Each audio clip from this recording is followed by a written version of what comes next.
Bismillahirrahmanirrahim. So we are back with our lecture in the Jablonski diagram. Previous class में हमने जबलांस्की diagram का part number 1 clear किया था. उसमें हमारा मेन फोकस हमने जो एक्सप्लेनेशन दी थी वो थी that was about the concept of singlet and triplet states. So now the second part जो एक्चुअल हमारा सिलेबस का पोर्शन है that is how can we understand the phenomenon of fluorescence and phosphorescence. So जैसे मैंने कहा था कि for understanding fluorescence and phosphorescence it is important to understand the Jablonski diagram जिसमें the concept of singlet and triplet states हमने discuss किया था previous lecture में. तो आज के केस में we'll try to explain the phenomena of fluorescence, the concept of fluorescence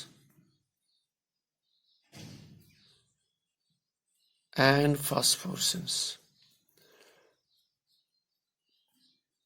Fluorescence and phosphorescence ये बहुत ही इंपॉर्टेंट एप्लीकेशंस हैं इनकी डे टू डे लाइफ में. सो जैसे आपने देखा था कि हमने एक डायग्राम बनाई थी लास्ट क्लास में. So will go back to the diagram. This is the diagram. यहाँ पे आप देख सकते थे हमने बनाया था the ground state of the molecule. जब मॉलिक्यूल में जो बॉन्डिंग ऑर्बिटल में दोनों इलेक्ट्रॉन्स पेयर्ड है so that was called as a singlet state. फिर उसके बाद अगर if you excite that molecule that is one electron goes to the excited level which is without inversion of spin so that's called as the S1 singlet state 1 या first excited singlet state. So this was the ground state S0 and then इस तरह से you can have S2 you can have S3 and so on. फिर हमने कहा था कि corresponding to each singlet state there is a low energy triplet state. Triplet state means जहां पे जब इलेक्ट्रॉन एक्साइट हो गया from the ground state यानी from ground level to the excite level it undergoes the inversion of spin so that the spin multiplicity becomes 3. जो लोग इस lecture को पहली बार देख रहे हैं वो प्लीज इसका फर्स्ट पार्ट जरूर देखें क्योंकि वहां पे हमने पूरा एक्सप्लेन किया था singlet and triplet state. So in general we can have n number of S states, singlet states, excited singlet states, and then corresponding to each singlet state, we can have n number of triplet states. For example, इसका triplet state T2, इसका triplet state T3. अब मैंने यहाँ नहीं दिखाया deliberately क्योंकि मैंने कहा था ये जो higher excited states है इनकी इनका लाइफ टाइम बहुत कम है. मीन्स क्योंकि इनका लाइफ टाइम बहुत कम है तो immediately molecule comes back to the S1 state. क्योंकि S1 स्टेट में it has some life time around जो हमने डिस्कस किया था like 10 to the power -8 10 to the power -9 जो हमने डिस्कस किया था. सो इसमें it has some stability. See that's why हम यूजुअली जब भी phenomena explain करते हैं fluorescence and phosphorescence we are interested S1 rather than these three. So anyhow, so we have singlet state. Our main state is the ground state of the molecule. It's a novel molecule ground state singlet, and then we have ground state the singlet excited state, and then with the triplet excited state which is more stable than this because molecule has disappeared the energy and a molecule में energy loss हो जाएगी in the form of heat and then it becomes into the triplet state T1. इसका मतलब है कि electron comes with the inversion of spin here. So now let us what we do is that जैसे मैंने कहा था कि Jablonski diagram में electronic transition and the radiation they are the important players. Now let's irradiate the molecule. Once we irradiate the molecule, absorb the energy, it will go from the ground state, it may go to the state S1. अगर ज्यादा energy है it may go to the state, अगर ज्यादा इसकी energy है then it may go to the state S2. If it absorbs the energy which is larger than this, it may go to the S3 also. If it goes to S3 or S2, it will try to come back to the S1 because these are unstable states. So it can come back through this path जैसे मैंने यहाँ दिखाया है. And this path it will come here to the release of energy in the form of heat. ये बहुत important है. This process is called as the internal conversion. It's very important. This process is called internal conversion. ये बहुत important है क्योंकि इस type की terms अक्सर आपके एंट्रेंस एग्जाम्स में भी आती है और ऑब्जेक्टिव टाइप में. It's called internal conversion. internal conversion. So internal conversion we can show, यहाँ से अगर molecule from this state to this state आ गया तो it's also called internal conversion. Not only that, इसको भी internal conversion कह सकते हैं. If at all the molecule comes from T3 to the T2 or T2 to the T1, this is also called as the internal conversion. You can see from everywhere that it occurs between either S3 to S2 or it can be S2 S1. That can also be called internal conversion. It can be T3 to T2. इसको भी internal conversion मानेंगे. T2 to T1. So that also can be called as the internal conversion. So here the heat is released, that is, there is no radiation released. So that's why these transitions, these de-excitations, so they're called as non-radiative transitions. So I see internal conversion comes under non-radiative transitions. ये बहुत important है. Non-radiative transitions. Number one. The second concept is that, now जब मैंने कहा कि if at all molecule goes to the higher excited state, it will finally come to this level, that's S1. So now the molecule comes to the S1. So what I will say is, rather removing these confusions, I will just remove all these diagrams. I will just rub this portion so that जो हमारा main focus है, that will be here. So this is our actual diagram, that our molecule is finally present in the singlet state S1. Now singlet state S1 से दो possibilities है. Either molecule can directly come back to the ground state S0 with a release of energy. If it comes directly from the, so this portion is actually the absorption. So molecule absorbs, it goes from ground to the singlet excited state S1. So if it comes directly, एक path ये है कि molecule directly यहाँ से यहाँ नीचे आएगा. यहाँ से यहाँ नीचे आने का मतलब कि जो, अगर आपने प्रीवियस लेक्चर माइंड में है, वो इलेक्ट्रॉन जब वापस आता है, if it comes back to the ground, it gets speared, so it becomes S0. ठीक.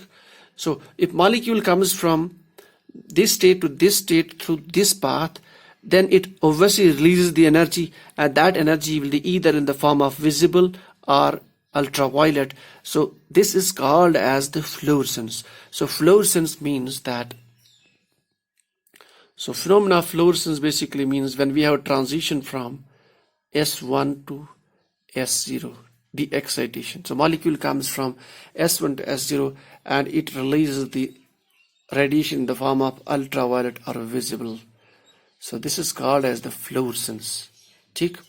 And so the second possible ये है कि it can come from S1 to T1 state, and now that means इसको energy कम करनी पड़ेगी. So this is released in the form of heat.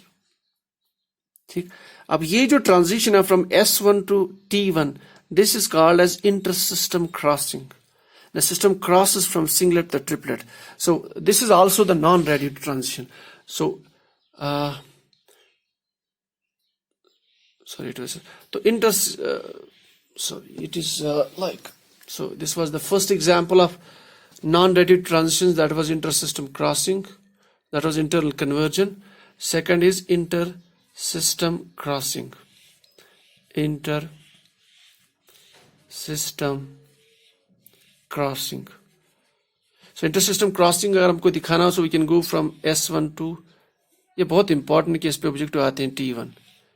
So it releases the energy in the form of heat, and this is also the example of non-radiative transitions. So non-radiative transitions में intersystem crossing or internal conversion. So by the intersystem crossing, it comes to the triplet state. Now the molecule has the electrons which are unpaired and with a parallel spin, so the spin multiplicity becomes 3. अब T1 में क्योंकि energy less हो गई, this is more stable. Since this molecule is more stable, यहाँ पे मैं एक point यहाँ ऐड करना चाहता हूँ. Usually it is a higher level concept. जो फोटोकेमिकल रिएक्शंस है, जब हम रिएक्टेंट्स को रिएक्ट कराते हैं, इन द लाइट में रख लेते हैं उनको, तो वहां पे नए मॉलिक्यूल बनते हैं. वहां पे ये प्रोसेस होता है कि वो ट्रिपलेट स्टेट से आकर होती है. तो फोटोकेमिकल रिएक्शन दे आकर from the triplet state. So I will not go into this deep. Now the molecule is in the triplet state. Now it can come back the ground state through this process. So when it comes from T1 to S0, it releases the light energy in the form of visible, usually ultraviolet visible light. And this process is called as, this de-excitation process, this is called as a phosphorescence. So by phosphorescence we mean when the molecule releases the energy that falls in the ultraviolet region, it goes from T1 to, so it goes from T1 to S0. So it releases the energy in the form of ultraviolet light. So this phenomena is called as phosphorescence, and this phenomena is called as the fluorescence.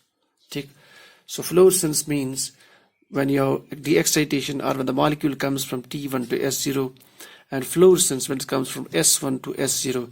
So this is concept of fluorescence and the concept of phosphorescence. So the fluorescence and phosphorescence, since during the de-excitation of molecule, or during when the molecule comes from higher to the lower state, it releases energy in the form of radiation. So these are called radiative transitions. ये बहुत important है. So these two are called radiative transitions.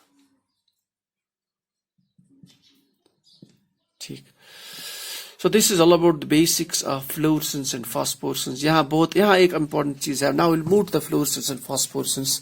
थोड़ा सा इनकी theory पे concentrate कर सकते हैं, क्योंकि only question in the fluorescence and phosphorescence may also be asked. So what we have seen so far, that कि fluorescence में when the molecule absorbs the energy, it goes to the S1 state, or somehow it comes from higher to the S1 state. Then it comes back, it releases the energy in the form of ultraviolet visible, it's called fluorescence.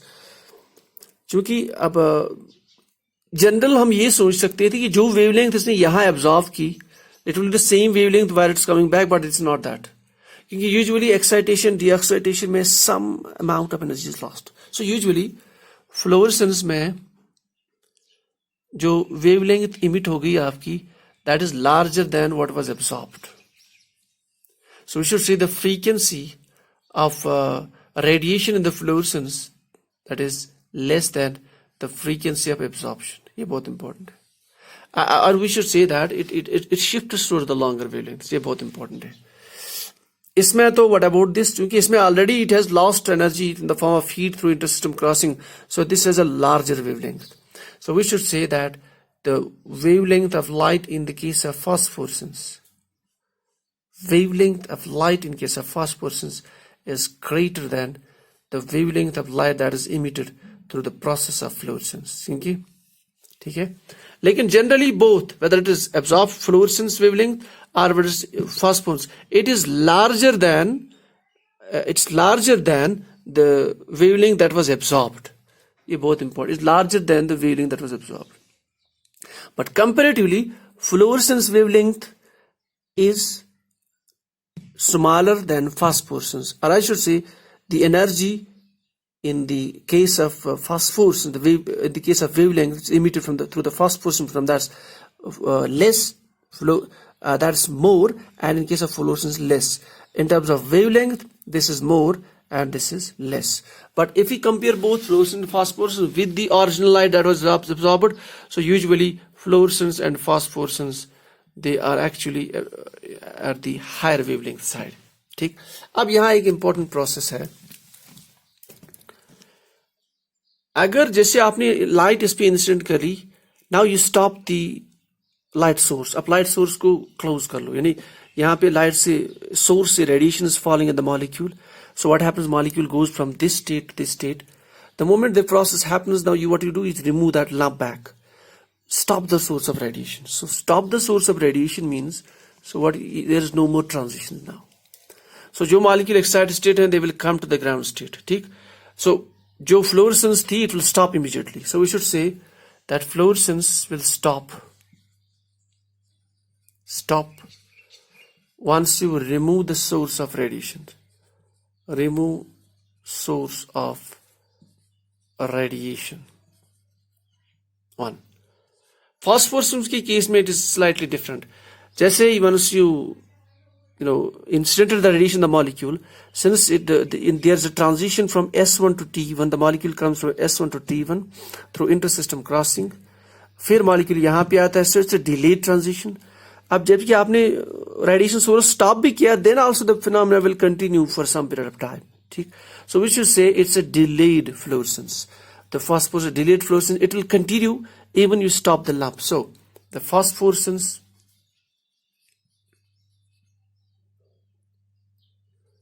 will continue even you remove the source of radiation. So I should say phosphorescence is basically the delayed fluorescence. So phosphorescence is a delayed fluorescence. Example of delayed fluorescence. So phosphorescence is an example of delayed fluorescence. ठीक, so उसके बाद as far as the और कुछ basic points, what is the use of phosphorescence and fluorescence? So the applications, the application part, applications. Fluorescence और फास्फोरेसेंस की applications है day to day life में बहुत ही इंपॉर्टेंट. अगर हम फ्लोरेसेंस की बात करें, its applications in the medicinal chemistry या its application in the medical field. कोई भी सेल में कोई भी डिफेक्ट हम डिटेक्ट इससे कर सकते हैं. हम इसके डीप में नहीं जा सकते क्योंकि it's a big field. So उसमें अगर somewhere you have the issues in the organs, we use fluorescent probes. So it has application in the medical field. And its applications in the, you can do the analytical chemistry detection, food analysis, chemical analysis, you can do the detection. Then ring worms में उनको भी आप detect कर सकते हो. So it has application in the biosystems. मैं यहाँ basic में जा रहा हूँ क्योंकि ये थोड़ा सा the level slightly the higher one. So ये इस तरह से फ्लोरेसेंस पेंट्स हम यूज करते हैं. Fluorescence paints they are present in the vehicles. जैसे हम देखते हैं फ्लाइट्स में fluorescent strips, fluorescent paints, roads पे फ्लोरेसेंट पेंट्स. तो ये इसके एग्जांपल्स है. फास्फोरेसेंस में we have also many examples in the phosphorescence. So it is also the applications in the medicine.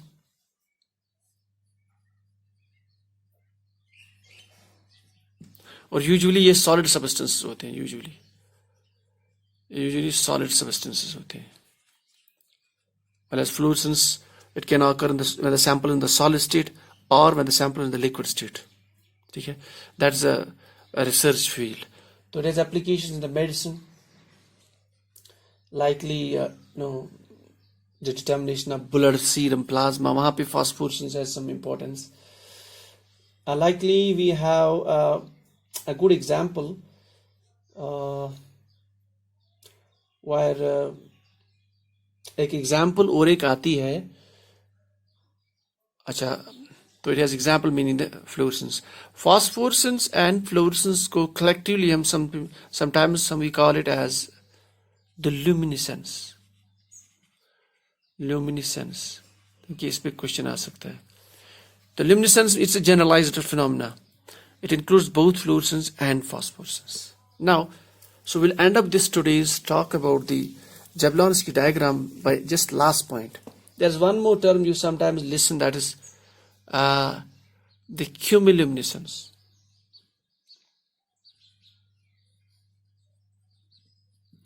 The chemiluminescence. Chemiluminescence में क्या होता है कि when there's a chemical reaction, let us say A plus B, one reactant reacts another reactant. During the chemical reaction, so what happens? So they'll form some product P, but what happens? There is release of light that in the form of, you see the fluorescence, or that's in the form of phosphorescence.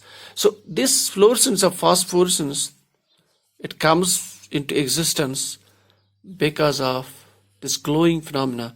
It comes into the existence because of the chemical reaction. It's called chemiluminescence.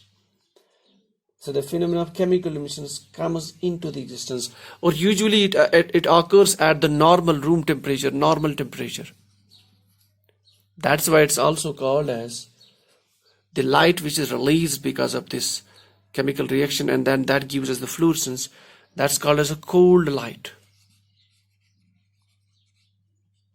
because it occurs at the normal temperatures, low temperatures. So this is called as the chemical, because the chemical reaction is accompanied by the phenomena of fluorescence. You can see the glowness from the medium, so that's called as the your chemiluminescence. It is also called as the cold light which is released from it. इसी तरह से biosystems में you can see the fluorescence, that's called as the bioluminescence, and so on, and then there's huge amount of chemistry. It's a high attractive research field. So this is all about the basics of the phosphorescence and fluorescence and their applications and the Jablonski diagram. I believe this is enough here. Even at the PG level also, these are enough concepts that can be asked in any type of entrance exam. If there's any other question related to the Jablonski diagram or anything related, you can write me here at gmail.com, or you can also write in the comments below. You can also contact me here 8574. So this is all for the day.